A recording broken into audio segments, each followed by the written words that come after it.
عندنا واحد صاحبنا اسمه زيطه ده فاتح قهوه، ان انت تروح تقعد عنده تطلب مشروب فهو بيزعل، يعني مش شغال عندك وهو ما عندوش حد تاني شغال، يعني هو ما فيش غيره. انا متهيألي زيتا كان شغال قبل القهوه اونلاين، بس مش متعود ياخد اوردرات في الحقيقه، اللي هو لو حد جه قال له بقول لك ايه ما تجيب لي كذا، يقول له لا والله معلش ابعت لي ايميل الاول وبعد كده هعملها لك، راجع الاتش ار وبعد كده نشوف الموضوع ده. او ممكن يكون فاتح القهوه دي علشان يتخلص من تروما كانت عنده وهو صغير، مثلا كان لما كان يطلب اي حاجه في البيت يقولوا له لا مش هنعملها، قال لك طب والله لحد اما اكبر هفتح قهوه واي حد هيطلب مني اي حاجه انا مش هعملها له، قوم اعملها لنفسك يا بيه. والحاجه الاغرب بقى عنده شاي وقهوه، لو طلبت سحلب ايه سحلب انت بتهزر ويزعل ومش عارف ايه وهو شاي. لو قال لك مش هيقدر يعمل سحلب يبقى هو فعلا مش هيقدر يعمل سحلب، انت فاهمني اكيد. اصل الانسان ما قدرته يعمل كام واحد سحلب في اليوم، الموضوع صعب. ولا انت عاوزه يشتغل يوم ويريح 10؟ ما دام قال لك مش هيقدر يبقى هو مش هيقدر، هو ادرى بصحته. يا باشا في ماتش عايزين نشغله، لا انا الماتش ده مش عاجبني مش هشغله. فهي المشكله بقى ان احنا نروح نقعد في مكان تاني ولا نخلينا ندعمه، وانا مش عارف انت حل لنا المشكله دي. زيطه انا عاوز اوجه لك رساله،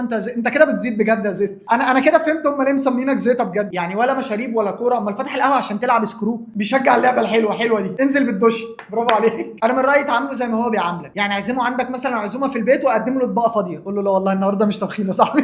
قوم ساعد نفسك، عندك المطبخ جوه قوم اطبخ لنفسك، عامله بنفس معاملته. وانت يا زيطه خف زيطه. كنت لما اقول مشاكلي الناس بينفضوا لي، طب حد عنده حل يقولوا لي مش ضروري، لكن دلوقتي بقول شور علينا شوري.